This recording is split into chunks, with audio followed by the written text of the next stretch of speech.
this is Kathy again. I'm the little cheesehead on the prairie, and this is my second video blog. Like I said last week, I'm trying to do this to get out of my comfort zone and get past the whole, thing I have about public speaking.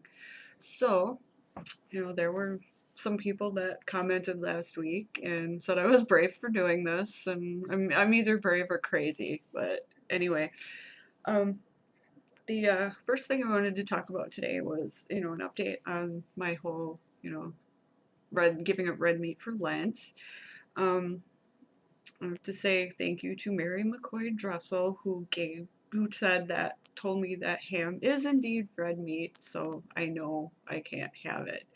Um, I also there's not much else, I have to know how to learn to pay attention to the labels and things like that on my lunch meat because I like to make sandwiches, and I don't think I'm going to be having bologna anytime soon unless it's turkey. But the only other thing bad that happened last week was I was having a bad day on Thursday, and I wrote another blog post about it. And I drove past the Burger King when I was going to hit the ATM next door, and immediately just had this horrible, violent craving for a hamburger. I didn't give into it, thankfully, so that's a good thing. But that happened, and it was a result of me, not really being on my medication like I should have been, which I've started taking again. So I feel better.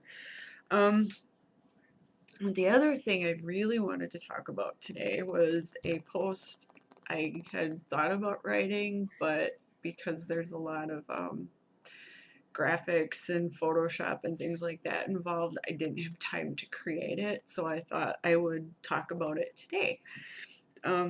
This has to do with Laura Ingalls Wilder, who I have said in the past is responsible for my midlife crisis. She's part of the Laura Ingalls Wilder's books, and all that is partially, I think, a subconscious reason why I moved out here. I remember reading them when I was a little girl and just being so taken with her descriptions of the Great Plains and the prairies and all that, and how she took this land that is open and vast and a lot of people think is dull and boring, and made it into something that represents, beauty and joy and freedom and independence. And I was immediately smitten with this, and because of her, I fell in love with an area of the country that I had not seen and had not ever been to. When I was an adult, I came out here for the first time, and when I actually saw it for myself, it just clicked in my head, and I totally got it and got what she was trying to say, and I really fell in love with the state and the region, and it's all because of the land. Well, because I loved her books so much as a kid, I I was a and still am a voracious reader of everything about her. I have like a whole bookshelf full of stuff that's either written by her or about her. One time I even found the Pioneer Girl manuscript she had written, and I found it online and read through it. It's no longer online. I believe it was published as an appendix to someone's paper, and that's where I found it, but it's no longer online anymore. One of the books that I read and I own, I originally found it when I was 11 years old, and it's a 1976 biography by Donald Zokert about Laura Ingalls Wilder, and I happen to have a copy right here. As you can tell, see it. There's some glare on there.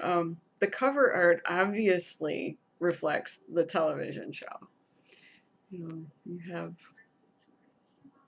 that's like, Laura and Mary and Carrie and all those guys, and it's obvious that it's meant to reflect the television show, which was on the air at the time.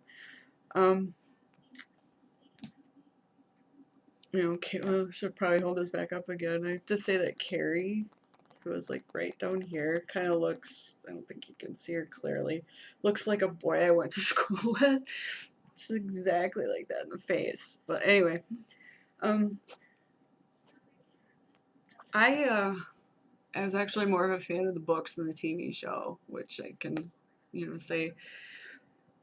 I was the kid who would watch I actually didn't start watching the TV show until after I started reading the books. And I was that kid who would sit there and go, well, that never happened in the books. Who's this Albert kid, and whatnot. So I was that kid. But what's interesting is, and I have to hold this up, you can see it really good, is the back cover, which obviously, this is Laura, and that's Almanzo. And when I was 11, I have to get my finger off of her face here. When I was 11, I'm trying to make sure that this can be seen. When I was 11 years old, that scandalized me, because here she is, supposed to be Laura, with her blouse unbuttoned. She looks nothing like Melissa Gilbert at all. There's like, she's like rocking some cleavage there, and it's kind of disconcerting, especially when you open the book and see this is what they really looked like. It's like, whoa, it's just, I don't know if they were going for the romance novel or what the deal was with that, but I was like really scandalized. I thought, oh my goodness, because well, we saw the picture of Laura on the inside, and it's like, ugh. I mean, I look at this, and it looks like those they're glancing at each other, where it looks like they are sharing one of those that moment like in the Cialis commercial where their eyes meet right before the house turns into the opera or whatever, and